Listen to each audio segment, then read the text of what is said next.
To Oak Ridge Online, and thank you for joining us. We exist to bring hope and healing to hearts and homes, and we hope today that you can tell that's what we're all about. Before we jump into today's service, here's a few things that will help you have the best online experience here at Oak Ridge. First, download the Oak Ridge app so that you can follow along with today's message notes as well as fill out your online Connect card. And let me know how I can pray for you. You can also find lots of resources that we offer on our homepage at orbc.net.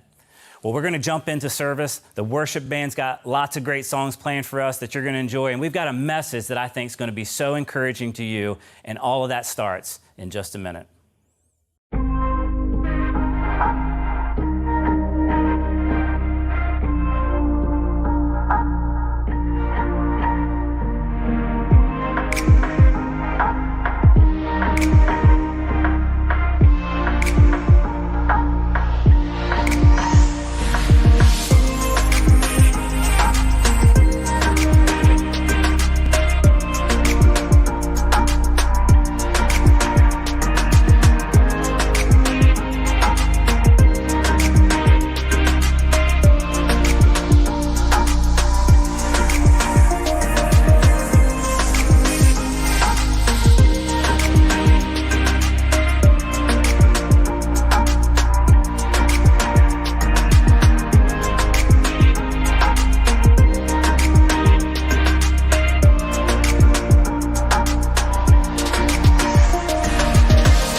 Hey, I want to welcome you to Oak Ridge Online, and thank you for joining.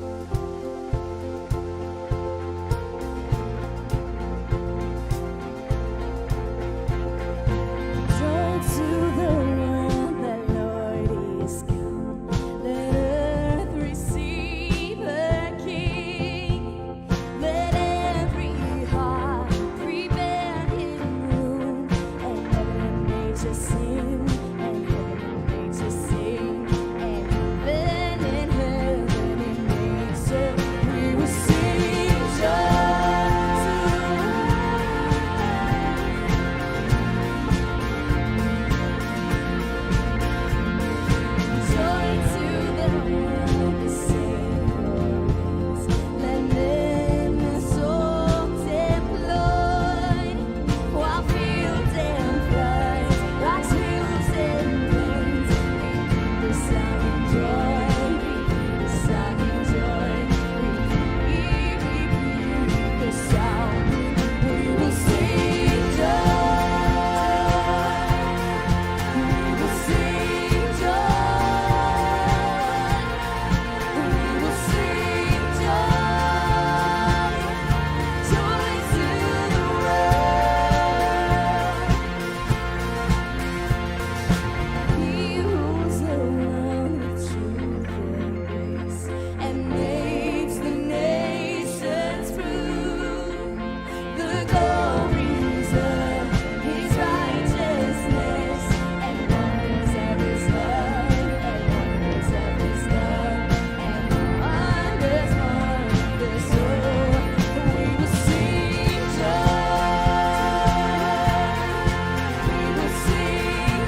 Who's excited for Christmas? Awesome. It's not too early to sing Christmas carols. We love Christmas at Oak Ridge. Christmas is the best time of the year. How many guys have your Christmas trees up already? Man, y'all are slacking. It is Thanksgiving, and we need to have those trees up in June, guys. We got to start a little bit early. That's how we do it at our house. Really, honestly, after Easter, it's open Christmas season at the Jones house, that's for sure. That's when the Christmas carols start. I want to give a huge welcome to those watching online, watching in our watch party. So excited you guys are with us. If this is your first or second time here, we want to give a special shout out to you guys as well.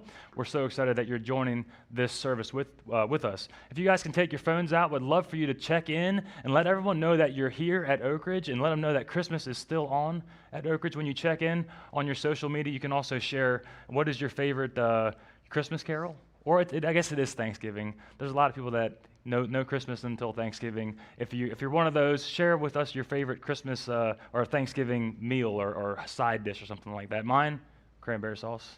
Gotta love it. Cranberry on everything. There we go. That's what I'm talking about. We can get saved over some cranberry sauce. That's awesome. Guys, we love you guys. So check in and share that with us. That'd be awesome. I want to talk real quick just because I love Christmas so much. You guys bear with me. Christmas is so amazing, the best time of the year, and it's because it brings hope. It's when hope was brought into the world, right? When Christ came, he brought in hope. He came in the darkness and brought light. And this year, maybe for some of us, has been a little bit of a struggle, a little bit darker than maybe most years. But as Christians and as believers in Christ, we know that we have hope because Christ came, and that's what the Christmas season was all about. And so I get excited for Christmas, and that's why I don't see why we should even stop celebrating Christmas right through Easter. Why not? It's the best time of the year. So I want you guys to have hope. Oak Ridge, we're so excited to celebrate this coming of Christ and the hope that he brings. And we can be hopeful, and we can praise, and we can be thankful and grateful even through Thanksgiving that Christ came for us. Anyways, I can go on and on forever about Christmas. We love it. Pastor Brian, with an L, is going to come today and talk to us about a message about being grateful. To help you with that service or to help you with the message today, there are some message notes. You received them when you came in. If you're with us, you can get those message notes online or on the ORBC app. There's also a Connect card that helps us interact with you, and we'd love for you to fill out two things on that. One of them is it's ask how we do with our service. We'd love to hear your feedback, especially if you're a first or second time guest. You can fill that out. You can actually get that Connect card sent to you if you text Connect card to 484848. You'll see that, and that'll get sent right to you. The other part is a prayer request. We'd love to pray with you through this season, and we consider it a privilege and an honor to pray with you. So fill out that Connect card for us and send that in. You can also drop that off if you're here with us today. Would you all pray with me real quick? Dear God, thank you so much for everything that you've given us and everything we have to be grateful for, God. We look expectantly to see all the wonderful things that you're going to do. We're so grateful for everything that you've given us and for all the wonderful people that we have in our life. God, we're thankful that we can worship you here together. God, we ask all these things in your name. Amen. If you all would stand up with us and worship.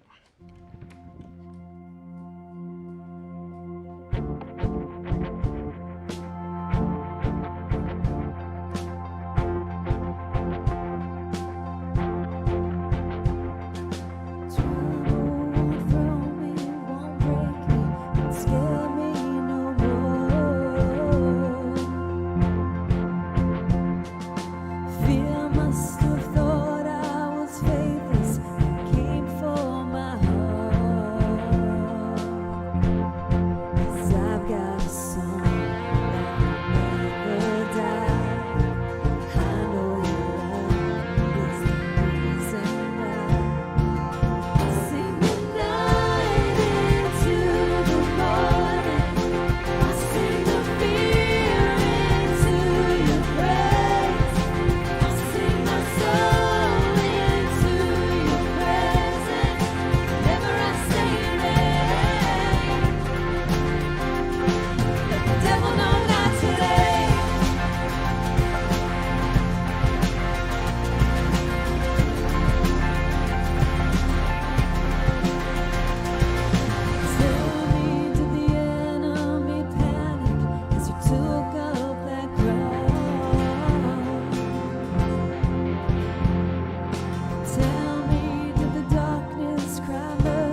tells us that this is the day that the Lord has made. And let us rejoice and be glad in it. So that's what we're going to keep doing as we're singing this next song. We're going to tell God how grateful we are for all that he's done and all that he's yet to do. Come on, sing with me.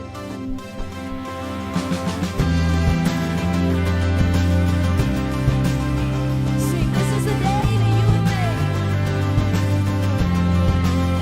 This is the day that you have made. Whatever comes, I won't complain. For all my hope is in your name. And now your joy awaits my praise.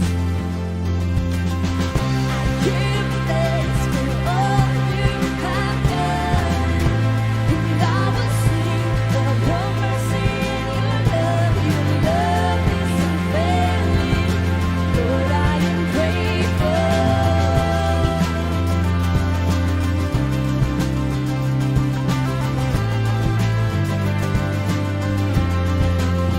When I was down, you brought me out.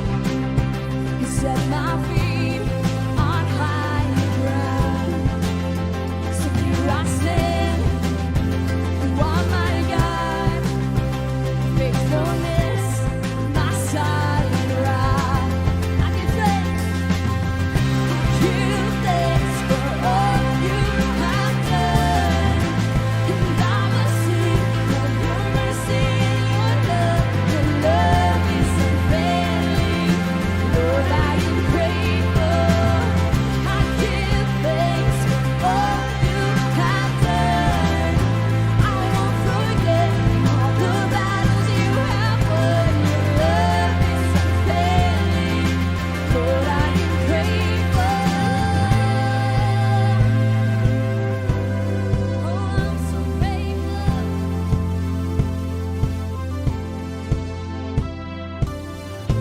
And as we lift our hands, the heavens open, heavens open. So let our lives declare the love our God has spoken over us.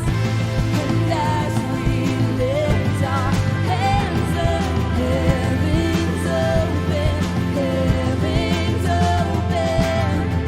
So let our lives declare the love our God has spoken over us. Oh, let our lives declare that you are good. We're so grateful. Give thanks for all you have done. Now we'll sing of your mercy and your love. Your love is unfailing. Lord, I am grateful. I give thanks for all you have done. I won't forget all the battles you have won. Your love is unfailing. Lord, I am grateful.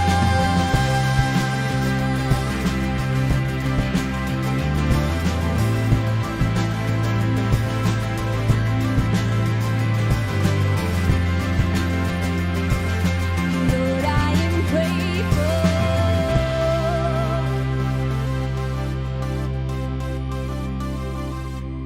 And let's give him praise. Thank you so much for singing with us. You can take a seat. I'm going to kick it over to Scott with a baptism. We there? Hey, there we are. All right, great. All right, man.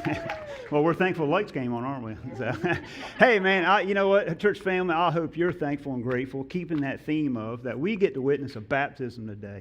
And so if that's something you haven't done as a believer, man, I want to encourage you to take that next step. And so today, Maria is taking that step. And so she would like to share, I am getting baptized because I want to commit my life to Jesus Christ. That is awesome stuff, awesome stuff. So, Maria, I ask you right now, is Jesus Christ your Lord and Savior? Yes.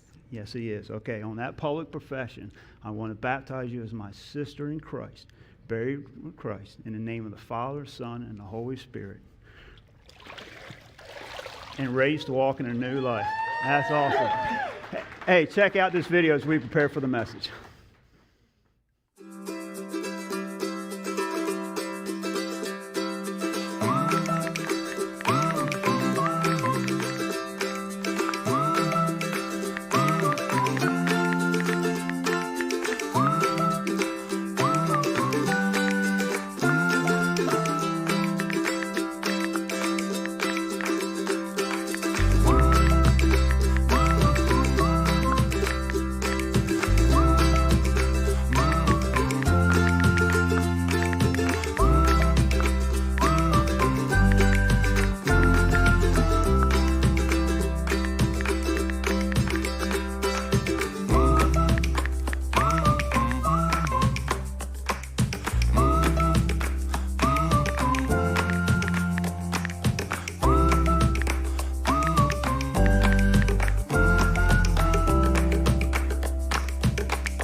Thank God for stretchy pants, as whoever created that material is a genius. Hey, I'm so glad that you're here, and to get us into today's message, I want to show you a word that none of us really like, and it's the word ungrateful. Nobody wants to be called this, especially this time of the year, right? I mean, this word just doesn't have that great of reputation because, you know, being ungrateful is like a lot of other things that we talk about sometimes in our lives, and being ungrateful is so hard to see in the mirror. It's almost impossible to see in yourself, if you are ungrateful and an ungrateful person. I mean, you know when you're angry, you know maybe when you're depressed, you might even admit sometimes when you're insecure, but this word here, this word is hard to see in ourselves. In fact, I would be willing to bet that if anyone has ever told you that you're ungrateful, I bet I know what you did. I bet you got defensive. I bet you pushed back and you said, hey, wait a minute. I'm a grateful person. We get so upset about that when someone does that because when someone says that we are ungrateful, what we feel like is that they're challenging us that, hey, I'm an unemotional person. That I'm not feeling. They're accusing us of not feeling something, and we get mad and we say, hey, I'm grateful. I don't know what you're talking about. And we start, rehearsing all the grateful thoughts. We think about all the grateful feelings. We think about all the things that we're grateful for in our mind. And after we do this, we start to feel even more grateful for all those things that we think that we are grateful for because we retreat to those thoughts. We retreat to those feelings when we think about gratitude. Now, this is also why you could spend the rest of your life in your key relationships and be this and never know it, because it's so hard to see. In fact, there's people here today that are sitting next to you or that are online that are saying, I'm so glad they're here today to hear this. Some of you are online and you're pausing the message now saying, honey, you should come in. This guy's funny. You should come listen to it. Because, it's so hard to see in ourselves. We see it in other people, but it's hard to see in ourselves. Many of you might be wishing, I wish he was here. I wish she was here. I wish my kids were here. I mean, this is the thing that we hope that people will hear because it's easy to see in other people, but it's hard to see in ourselves. Now, this is an important word, and here's why. Because the opposite of this word is what? Grateful. Type that in the chat right now. Grateful. That's the opposite of this word. And being grateful brings out a lot of great things in us. It brings out a lot of great things in the people that we're in relationships with, okay? And we all know this, but when you do something for someone and they're grateful, what do you want to do? You want to do more for them, right? There's something about that when you start being generous with people, when you've been generous with someone and they seem to be grateful for it, you want to be more generous. I mean, if you've ever worked with the homeless or maybe the working poor or you've done charity work before, isn't it interesting that the ones that you help that are grateful, you want to do more for, right? But the ones that you feel like maybe are just taking advantage of you, or you don't really feel like you're getting much, love from them or gratitude for them, you just kind of move on from them, right? It's a natural reaction. See, when I do something nice or I help someone and they don't make me feel that they're grateful for it, I'm willing to just go right on. I'll shut down. There's another reason that this topic is so important for us, and not just because Thanksgiving's coming up, right? But this is the time that we tend to think about these things. But there's another reason. It's an important topic for us is because when people have a sense that someone is grateful for what they're doing or ungrateful for what they're doing, it can not only shut down generosity, it can shut down entire relationships. It can. In fact, some of you are here today, and if I could read your mind or I asked you to share with me a story, you could tell me about a relationship that you were in, or maybe that you're even in right now, where you would say, man, this relationship was full of love, it was warm, it was full of life, full of passion, and full of emotion, but at some point, over time, it shut down because the person in the relationship, the person that you're closest to, started making you feel like they were not grateful for you. Because here's the thing, when you don't communicate it, people don't feel it. Right? When you don't communicate that you're grateful, it not only shuts down generosity in the people around you, it can shut down an entire relationship. And the worst part is we don't even know that it's going on. We don't even know that it's happening because in our mind, we are grateful. We don't know what's going on because it's almost impossible to see ungrateful in the mirror. We can see it in other people. Matter of fact, I'll talk to other people about you and how ungrateful you are, but I won't say it to you because I can see it in you, but I can't see it in me. And, hey, listen, in this job, I talk to people all the time. That's what you do as a pastor. I love that I get to do that. But here's what I can tell you. I've never talked to anybody, when they're going through issues and come to me and say, I've really figured it out, preacher. I just realized the reason I'm having so much relational issues is because I'm ungrateful, okay? I've never had anybody tell me that. I've heard, I'm a jerk, I work too much, I have anger issues, but I've never heard anybody say, I've figured out my problems and I'm ungrateful. Because it's impossible to see in ourselves. In fact, this might be at the heart of your relationship struggles. This might be at the heart of your marriage struggles. This might be at the heart of relationship issues that you have with people that you're around, like your parents, your kids, your coworkers, and your boss. So I thought, because it's Thanksgiving week and because maybe I have your attention now, that we would talk about this issue. And listen, let me just tell you, this is going to be really, really good. These verses that we're going to look at today have changed my life. They continue to change my life. And if I can get this, it's going to be a breeze for you guys because you all pick up on things way quicker than I do. So what I want to do today is I want to point you to some verses by a guy named Luke. Maybe you heard of him. He wrote one of the Gospels. It's, strategically called the Gospel of Luke, right? Yeah, the Bible's hard. So anyway, the Gospel of Luke is what we're going to look at today, and some verses by Luke. And this account gives us, a story from the life of Jesus. And maybe some of you have heard this story that we're going to look at today in these verses. But here's what I think. There is a huge message in these verses for any of us that struggle, that could need some help in this area of being grateful. And then what I want to point to you on is something that Jesus asked. It's a question that, if you're not careful, you can go right past it, never pay any attention to it. But it's a question that Jesus asked that is so important and takes us right to the heart of this issue of gratitude. So I'm going to walk you through this. This is what Luke tells us. Luke says, now, on his way to Jerusalem, Jesus traveled along the border between Samaria and Galilee. So Jesus is, he's going on his way to Jerusalem. If you know anything about the life of Jesus, listen, you should read about the life of Jesus. You don't have to be a religious person. You don't have to be a Christian. You can read about the life of Jesus. You can open up the Bible. Lightning bolts won't come down. It can happen, okay? You can read it and nothing will go wrong. But you should read about the life of Jesus because Jesus is pretty cool.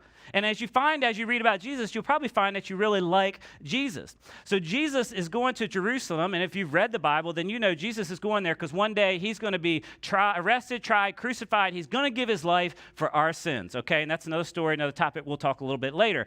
But he's going there, and he's kind of on the outskirts of town because that's what he does. He's probably trying to stay out of sight because everybody wanted a piece of Jesus, so oftentimes he'd go on the outskirts of town. Luke goes on and says this, as he was going into a village, how many? 10 men. Everybody say 10 men. Type 10 men in the chat. 10 men who had leprosy met him, and they stood at a distance and called, and this is kind of strange, out in a loud voice. They're like, hey, Jesus, oh, hey, have pity on us, right? They're yelling out at Jesus. Now, some of you that know a little bit about Jesus and the Bible, you know that during this time, leprosy was an awful, awful thing. It was a horrible disease back then. There was no cure, and in this culture, if you had leprosy, you thought it was contagious. So you didn't want anything to do with anybody who was a leper. You were like, they got to go over there. If you had leprosy, you were put outside of town with other people like you. You weren't able to associate, with society. They were kind of outcast. You would depend on people to bring you food. You just were outside of town. You weren't able to be around everybody else. You became an outcast. You weren't able to work. You were an outcast from your family. You were an outcast, in religious circles. Like you couldn't go to church. They were like, he's yucky. Don't let him in here, right? So you just were out there by yourself. You were considered unclean, and nobody wanted to be around you. And if you came close to anybody, just like we see here, you actually had to yell out to them, hey, leper, leper, or you had to ring a bell. They made you carry a bell so that people knew that you were coming and they could go walk to the other side of the street. Some people still do that, and we don't have leprosy. Don't do that, okay? Right? But so Jesus, who's walking on the outskirts of town, probably trying to avoid the crowds, probably trying to stay out of sight as he did at times. Jesus is walking along and he hears this voices calling out to him, Master, have pity on us. And he does something really interesting. Look at this. He yells back at him and he says, when he saw them, he said, go and show yourself to the priest. Now this, just kind of go into this scene. This seems kind of weird to me. They're yelling at him and he's like, hey, and he's yelling back, go show yourself to the priest. And I think they're like, what? What did he say? Did he say, go to a feast? You want us to have a feast? No, go show yourself to the priest. This is what's happening between this interaction with these two, okay? It's a strange situation. But here's why that this happened. Jesus was doing a few things. When he said, why would Jesus go tell them to go to the priest? Well, let me tell you, there's three things that he did and why he did this. He does this because there were times where people actually back then were miraculously healed of leprosy. And what you had to do, if you had leprosy, if you didn't have leprosy anymore, you had to go see the priest and, show him that you didn't have leprosy anymore. I don't know what that looked like. It was like, open your mouth, cough. I don't know what they did, okay? But he would examine you, and then he would say, yep, no leprosy. You can go back in town. And that's what they did. So, when this happened, when Jesus said, go see the priest, they kind of understood it, but they were like, why would you tell us to do this, And Jesus told them, or actually yelled them, go show yourselves to the priest. So I'm thinking these guys are like, I don't understand. Why would we go to the priest to show them something they already know? Clearly, hello, Jesus. Do you know you could see we have leprosy, okay? So why are you telling me to do this? Well, Jesus did this because he knew, and what he was asking them to do is the same thing that he asked us to do, which is to walk by faith. He was asking them to walk by faith and go show the priest what he wanted them to see. And that's the same thing Jesus does with us. All the time around here at church, we talk about, hey, you need to walk by faith, brother. And what does that mean? Walking by faith simply means taking God at his word and trusting that he will do what he said he will do. That's what walking by faith is. So Jesus is saying to these guys, hey, I want you to go show yourself to the priest, because clearly you think that either I am who I say I am, that I was sent from God, I'm somebody that can help you. Maybe you think that I'm the Messiah, and if you do, then I want to see if you'll trust. I want to see if you'll walk by faith. I'm asking you to have faith and do what I asked you to do. The other thing Jesus knew is that when these guys showed up to the priest, they were going to be like, whoa, you mean to tell me all 10 of you were healed of leprosy? I mean, back then, like I said, if one person showed up, sure, we see that. But, if 10 people showed up and didn't have leprosy anymore, they were going to be like, how did this happen? And they're like, hey, this guy Jesus, sandals, long hair, robe, he just showed up. I don't know, maybe you've heard of him, told him to go show ourselves to you, and guess what? Our leprosy disappeared. He knew that was going to get the priest's interest and want to know what was going on. So these 10 lepers, I think, are sitting there talking, and they're like, hey, what do we got to lose? I mean, it's not like we got anything to do. We got to stay outcast. So they go, and they start making their way to the priest. Look what happens next. It says, as they went, they were what? They were cleansed. They were cleansed. So in fact, they were all healed from leprosy. Now, here's where the story gets interesting, and this is where it intersects with this topic of gratitude. Look at this. Luke tells us. One of them. Everybody say one. Say one in the chat. One of them, when he saw he was healed, came back praising God in a loud voice. Now, this is interesting to me because as you read this story, you know, you're like, one of them came back. Not 10, not 5, not 3, one came back. He was the only guy that it would seem as though he was one, as he was walking, he was noticed. He's like, crap, I don't have leprosy anymore. This is great. I've got fingers again, because you lose your fingers when you have leprosy. Like, we are healed. And he realizes this. And it seems as though he's the only one that does, because he comes back. He's like, oh my gosh, I've been healed of leprosy. And he goes back to Jesus to thank him. Look at what else Luke tells us. He threw himself at Jesus' feet and what? Thanked him. And he was a Samaritan. I mean, can you imagine if you lived your whole entire life as an outcast from society, an outcast from your family? I mean, we feel this now, right? Like, we can't see our family the way that we want to see or talk to them, right? So some of this we even can feel, right? But they're total outcasts. Can't even go to church. I mean, can you imagine how he must have felt, and this level of gratitude that he had when he realized what Jesus did? I mean, he was so grateful to be rid of the leprosy. He was so grateful to Jesus that he runs back, falls down to his feet, and he thanks him. And Luke tells us, oh, by the way, he wasn't even Jewish, which was kind of a little jab at the Jewish people. It makes us think that maybe the other 9 were. And the Jewish people should have known to come back. They would have been, if you would have thought about, God's people and Jewish people at that time, they would have been the ones coming back, not the Samaritans. Samaritans were despised. They were kind of the people that Jews said, don't hang around with them, don't mess with them, right? They were kind of racist towards Samaritans, all right? And yet the Samaritan, the one that you wouldn't think would come back, came back. Came back because he realized that Jesus gave his life to him. He went back to the one that he was grateful for. All of us can probably look back in our life. If we look back kind of in the rearview mirror, we could look back in our life and we realize that there was people who helped us get where we are. There's people that helped us be, and be successful. People that helped us get the job or the career that we have. People that have helped us relationally, right? We all have those kind of people that help us move forward. There are people who help us be successful. And this guy realizes this. Hey, I got to go back to Jesus because he's the one that changed my life. And then next, we're going to see that Jesus asked this question, the question that I told you that I think just kind of brings things to light, that creates this tension for us and deals with this area of ingratitude. And Jesus says, were not all 10 cleansed? Where are the other 9? Where are the other 9, Jesus asked. Wait. I'm pretty sure that I healed 10. There was 1, 2, 3. There was 10 of you when I sent you on your way, and 10 of you were healed, but yet only 1 came back. Where are the other 9? Now, we'll come back to this at the end of the message, but right here is the tension that I think that we all feel and we live with in many of our relationships as it relates to being thankful. Jesus points out here that there's something drastically wrong with this picture.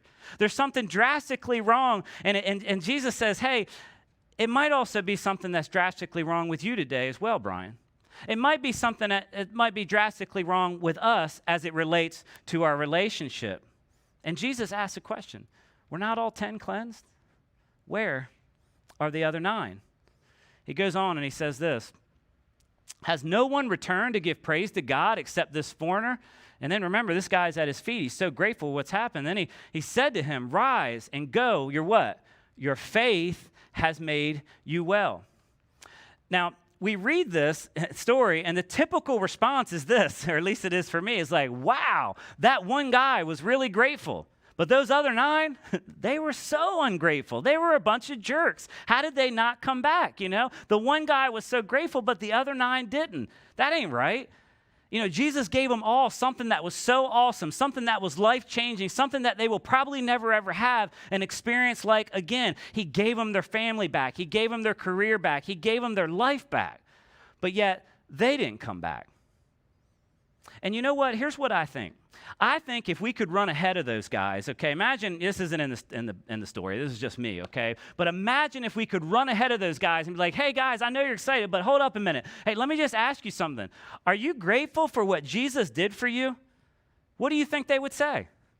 Yes, of course they would. I can almost guarantee they would have said, of course we're grateful. Are you kidding me? I've got my life back. I was a leper cut off from society. I was cut off from my family, my career. I was missing body parts. I mean, I couldn't shop at the local Walmart in Jerusalem. Are we grateful? Of course we're grateful. Are you kidding me? We have our life back. As a matter of fact, we're so thankful. We're trying to run to the priest now, and you're kind of stopping us because we're excited to do what Jesus told us to do because we realize he's healed us. We're excited to tell our families next week. Next week, we're going to be at church, and we're going to tell everybody, look what Jesus did. They're having a testimony service, and we're going to tell everybody what Jesus did.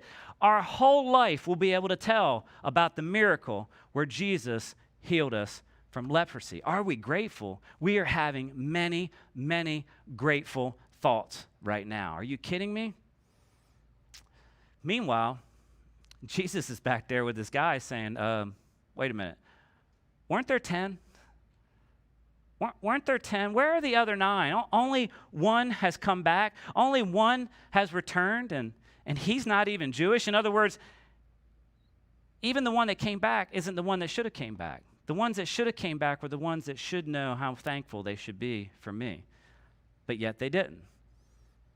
They're just thinking about the next thing. They're high-fiving. And you get this, right? Like when Jesus does something or when someone does, you're excited about it. You're kind of more forward-moving. I mean, that's what we do in America, Get something new, we're so grateful, and we're just going on to the next thing, right? Because we're so grateful. And yet it hasn't even crossed their minds, hasn't even been a thought for them like, hey guys, wait, do you think we ought to go back and thank Jesus? Not even thought about it. They don't realize they've left something undone as it relates to gratitude. They don't even realize it. And meanwhile, Jesus is like, weren't there 10? And only one's returned? See, they have the same problem I think we often have. They felt it, they just didn't express it.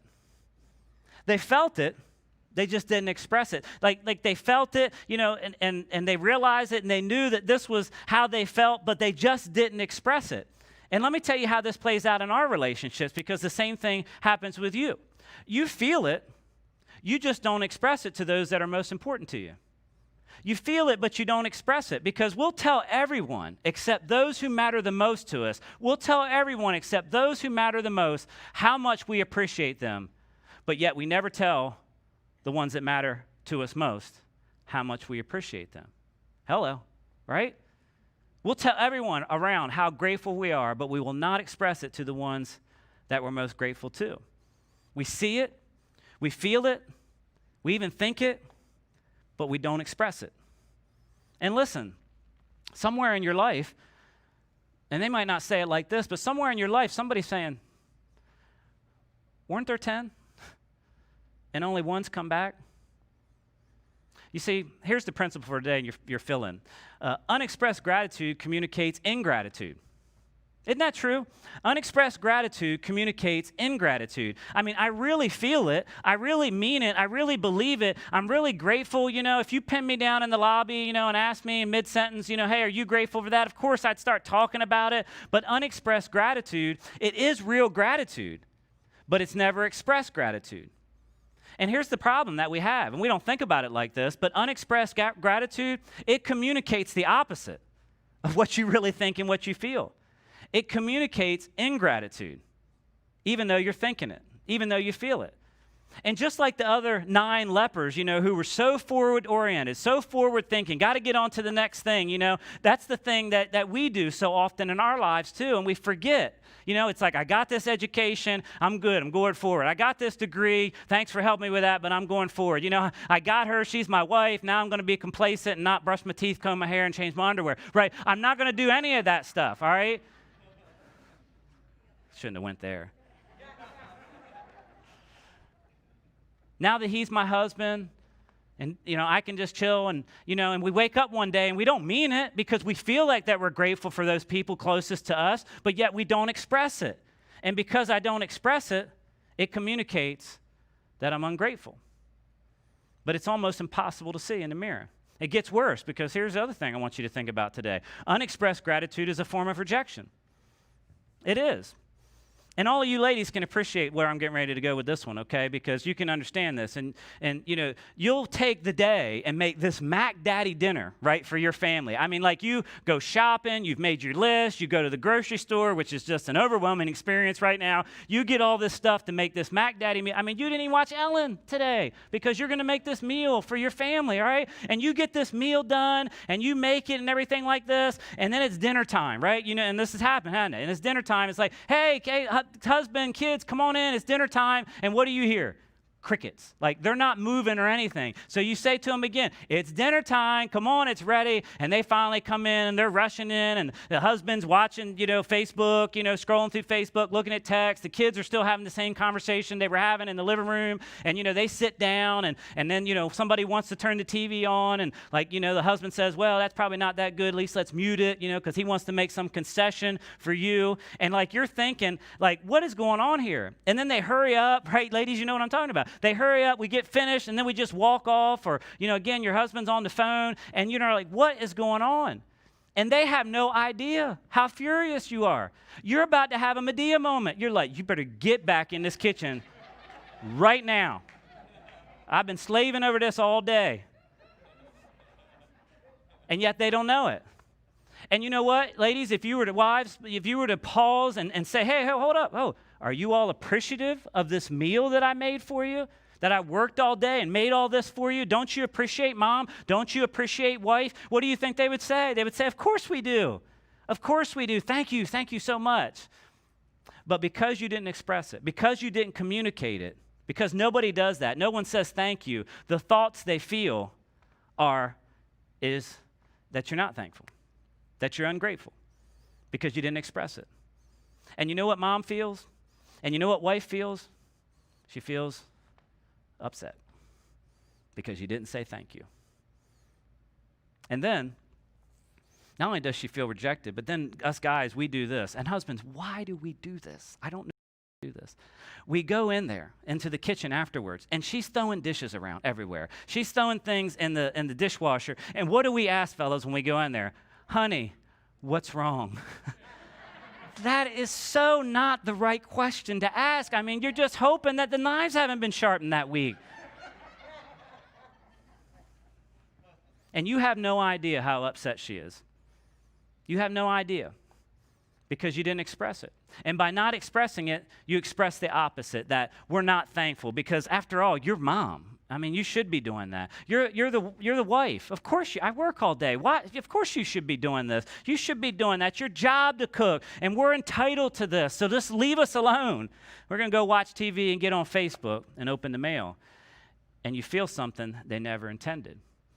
The same is true for husbands and dads, right? You know, because it's like, Dad, I need $40. Dad, I need a car. Dad, I need you to take me here. Dad, I need an outfit. You know, da. And then, you know, your wife's like, Bill and Susie went on a vacation to Sandals. I mean, I'm just saying, I would like to go to Sandals, and you're just dishing out this money. You know, and you love to dish out the money. You love to provide for your family. But the reality is, at some point, it wears you out, doesn't it? It wears you out. And if I was to stop your wife one day here in the lobby and just say, hey, Sally, you know, I got to tell you, Bill he's just the nicest guy in the world, she'd go on and da-da-da-da-da-da-da-da all day about how much she loves you and how much she appreciates you. If I was to stop your son or daughter here and it's like, man, that car is nice that you got. Who got that for you? Oh, my dad did. My old man got it for me. He's cool, right? You know, you would feel that way. You appreciate them. But because you don't express it, they don't feel it. Because you don't express it, they feel the opposite. They feel rejection. They feel that you are unthankful, that you're ungrateful. And again, it's impossible to see in the mirror. It's easy to see in others, but it's impossible to see in the mirror. And the bottom line is, here's the deal. If it's not communicated, it doesn't exist. Say that with me. If it's not communicated, it doesn't exist. If it's not communicated, it doesn't exist. Case in point, back to the story with Jesus. Weren't there 10?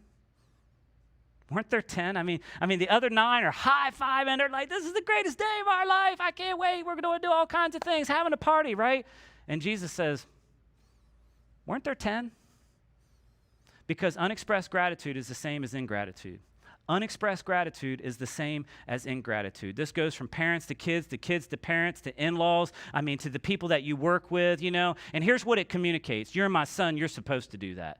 You're my daughter, you're supposed to do that. You're my employee, you're supposed to do that. You're my boss, of course you're supposed to make sure that that kind of stuff happens. We're entitled to that. And we don't think we're entitled, but that's what we express by not saying thank you. The message we send is we're ungrateful. So let me ask you something today, and then we'll wrap this up, okay? Who comes to mind? Who comes to mind as you're thinking about this, as you're hearing all this? Who comes to mind? Because people came to my mind this week. People are coming to my mind right now because I don't do this right. But who comes to mind? Who are the people that if I was to stop you out here in the lobby, if I was to stop you in the grocery store one day, who are the people that you would tell me that you are most thankful for, that you're grateful for them, but that you haven't communicated it to? Who do you need to tell? Who do you need to tell that you're thankful for? Who do you need to say, Mom, I know you do all this stuff and you love doing this stuff and, and like you feel like you should, but I got to tell you thank you. Maybe you need to go to your dad and hey, Dad, I appreciate you putting gas in the car. I know you love doing that, making our lunches, providing for that, but I just need to stop and thank you. Honey, I know you're at home and it's a lot to run the house and you love doing that and I'm glad I can do it, but I need to stop and say thank you. Who do you need to say thank you to? Because if you don't communicate it, you're communicating the opposite. Listen, this is the question for you today to ask, really, seriously. Some of us, this is a problem. Some of this is a real issue. And the question you have to ask yourself is this: for the rest of your life, are you willing in the key relationships, are you willing to be like the one? Are you willing to be like the one that came back and thanked Jesus? And let me just say, if something rises up in you right now as I say that, if something rises up in you that calls you to resist that, you need to pay attention to that, because that's pride. That's pride. And you know what? For some of you, if you start doing this, it will change your relationships. For some of you, this is at the heart of your relational problems that you're having with one another. For some of you, this will literally change and save your marriage if you simply start going back and saying, thank you. I appreciate you. Because you got to remember, it's hard to see in the mirror. It's easy to see in someone else, but it's hard to see in the mirror. And the only way to overcome it is decide, I'm going to be the one. I'm going to be the one that comes back and thanks those that I care about the most, that I love the most, that are most important to me, that have helped me go forward in my life. So here's what I'd say to you today. Who's your question mark? Who's your question mark? Who are you thankful for? And are you willing to be like the one? The one that takes the time to go back and say out loud what you're already thinking, what you're already feeling, what you already know to be true. Will you say it out loud? What you already know, and maybe because you work so many hours and you're in management and all this and that, and you just got, and you provide, so you just don't have the time to do it. Will you be the one that goes back and takes the time to do it? Whoever it is that comes to mind, whoever it is that you're thinking about right now, let me just assure you of this. Let me just promise you at this, because I've experienced it in my life. It will change those relationships. It will change the relationships with the people that are most important to you, that you're already feeling this way about anyway. And I got to tell you, it's an issue for me too. So what if together we decided that we're going to be the one? What if we decided, what would it do to our relationships? How much better would our relationships be with the people closest and most important to us if we were like the one that went back and said, thank you?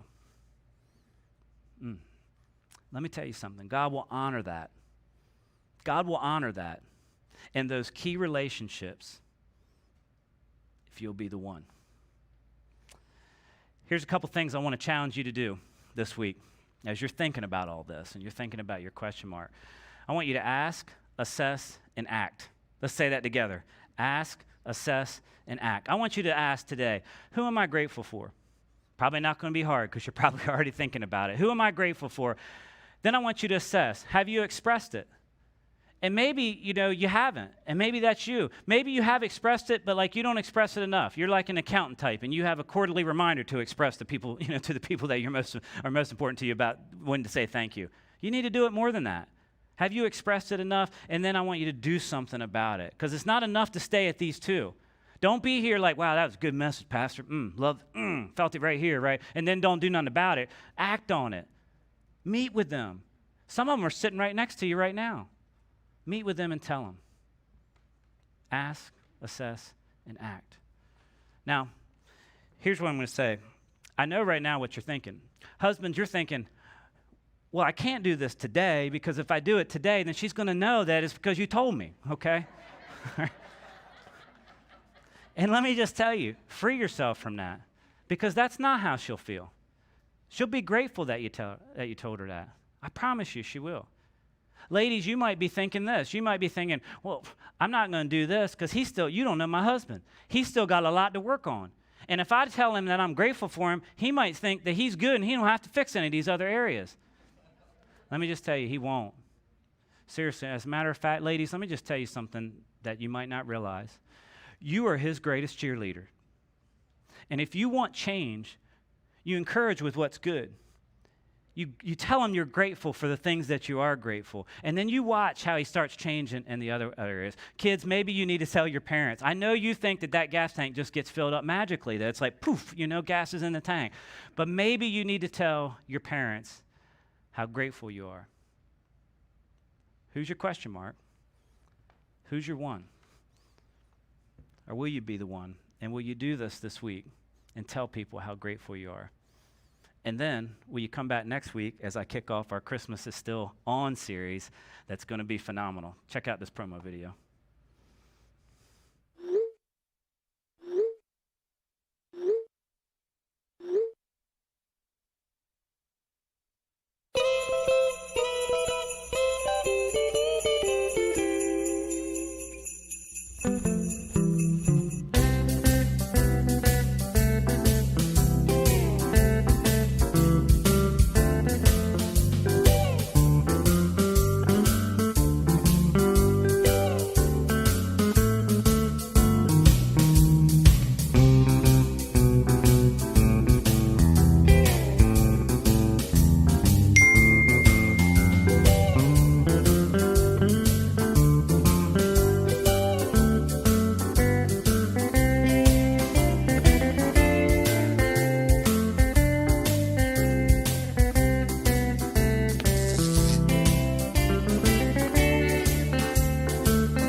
How many of y'all know that's real life right there?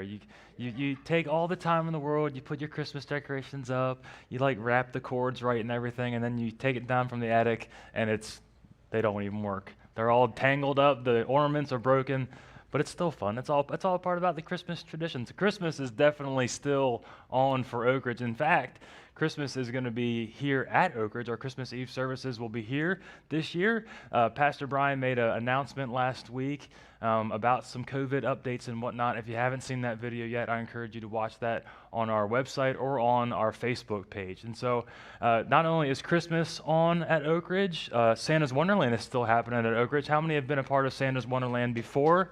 Some of you guys might be here because of Santa's Wonderland, right? It's one of the greatest events we do here, great community outreach, and it really helps, really shows Oak Ridge, really helps the community know that Oak Ridge cares about them. It's also a great opportunity to serve. There are tons of serving opportunities for Santa's Wonderland this year. It's a little bit different this year. It's going to be outside. We're going to do like a drive-through. It's going to be awesome, Santa's Wonderland drive-through edition. So there's tons of times to serve, either before, kind of like for setup, during the event, and after setup. That's going to be the 10th, the 11th, and the 12th of December from 6:30 to 8:30. And so, guys, if you haven't been a part of Santa's Wonderland before, before or haven't been affected by it before, these guys on this team, they're really they're life changers on this team. People come in and just are encouraged through Santa's Wonderland. It's one of the best events you could possibly serve through. So if you want to be part of that team that's going to impact people, there's awesome opportunities. 3 ways to sign up for Santa's Wonderland. You can actually take your message notes. There's a QR code on there, and it'll show you some serving opportunities. You can sign up out in the lobby, or you can sign up on the app. I believe it's in the Grow tab. But I was talking to those guys today, and they need some bakers. Who has a famous cookie recipe that they have passed down from generation? Chocolate chip, anybody? No? So they need some people to help provide for the baking. Also, they're looking for some other spots. There's tons of great options for Santa's Wonderland this week. I encourage you to sign up this week. It's going to be it's here, right? Thanksgiving, and then bam, it's here. So don't miss out on serving there. Guys, if you haven't filled out your Connect card yet, your first impressions or your prayer request, I encourage you to do that now. We really want to hear back from you so we can make our service a little bit better. We also want to pray with you throughout this week and throughout this season. If you are a first-time guest, we have a little gift bag for you, and when you turn in that Connect card, we'll be glad to give this to you. There's some things in there that are going to help you learn more about Oak Ridge and learn more about Jesus as well, more importantly. So don't forget to pick that up. If you're someone watching online, we'll actually send that to you if when you're filling out your Connect card, you say, hey, I'm a first time watching online. So don't forget to do that before we end the service today. We are going to continue to worship today through giving. If you're a first-time guest here today, no pressure to give. Like I said, this service is a gift to you as well as this gift bag. We're just so excited that you chose to serve with us to be with us here today. For everyone else, this is a time where we can give. And there's 3 ways to do that. You'll see that on the screen here. You can give on the ORBC app. You can also give in the envelope behind. And you can also give as you leave and online today. Let's go ahead and pray. Dear God, thank you so much for just the people you've put in our life, God, and help us not to take for granted how wonderful your blessings are, God. Help us to actually act on what Pastor Brian said today and show people how grateful we are for them and for how grateful we are to you, God. You've given us so much, and the people in our life are blessings to us. We want to make sure that they know that, God. Thank you so much for your word today and for your message today. We pray that you would be with us as we go into this week, and we just continue to be grateful. We ask all these things in your name.